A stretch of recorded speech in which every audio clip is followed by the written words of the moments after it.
Oh boy, this one. Castlevania. I will preface off the get, in my eyes, this does not constitute as an anime. It was written in English, follows English trends, and had no manga.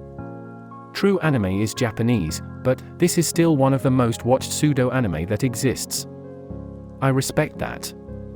It's grimy, dark, cynical, honest, folk-inspired, practically rated R, and a pretty good watch when you're considering just how entertaining it is.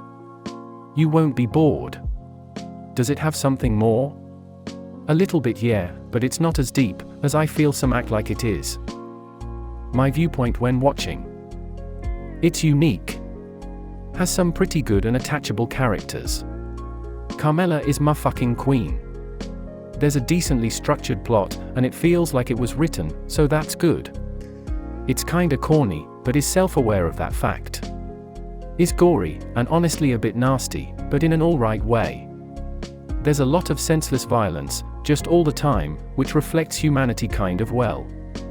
It's a TV show desperately trying to be an anime, and works in certain ways, but sort of doesn't in others. Since it's American, it doesn't ring as meaningful or deep as an anime typically does. You can't blame them, it's still decent in its own right, but it doesn't stay with you. There is no bigger picture, or really any morals behind it at all. It's sort of like a splatter film, but stretched into a series of episodes, and consists of a plot that finishes after a long journey. It's not half bad, had some real good fights in there, but I would recommend almost everything else before it.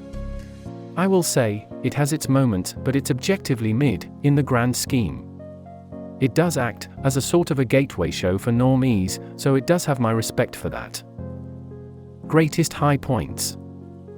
Is easy to watch. The many fights are entertaining.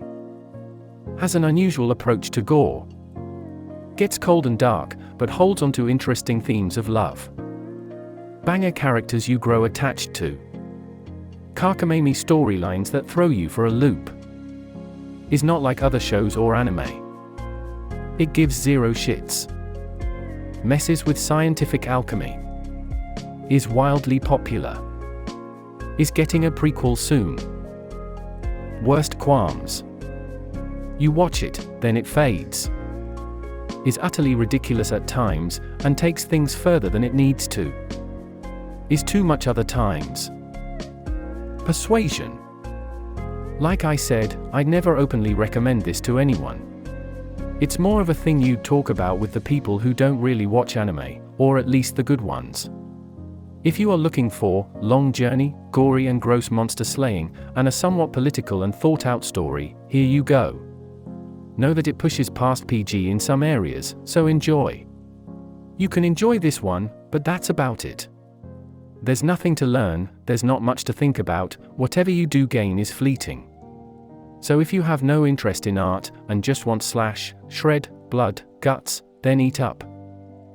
Rank and rating. I have a list comprised of all the anime I've seen, a lot, and they are ordered in general tiers, triple S, down to F. Each tier has an upper, mid, and lower ranking. Castlevania is an upper rank in the B class. Overall rating, 76 out of 100. Trauma rating, 70 out of 100. Warmth rating, 45 out of 100. Where to watch? This is available to watch on Netflix. End of review. You're a cracked human being if you made it this far, thanks for that, and send me any suggestions of either something to watch and review, or if I have already seen it, I'll tell you what my thoughts were. As always, I'm thankful for you being here, and if you stay long enough to hear these final words, true homie status. I'll be real with you, this YouTube thing blows. Not seeing growth, working this hard, and for what seems like no reason at all. It's a lot to produce each week, so I'm thinking about cutting the year short because I just don't look forward to making these anymore. Watching anime now has felt like it became a job, and I need to focus on enjoying it more. The last thing I'll do is ruin anime for myself, that will not happen, so we may not be around for a while. The channel will stay, and there's plenty already made. I may add to it here and there, but I need to step away, I feel. I've got shorts lined up on past reviews for the next month or two, but I'm not uploading new reviews for a few weeks or longer, I'm taking a hiatus. I may come back, I may not. Thank you again if you've always been here, that's very cool of you. I'll see you again, perhaps.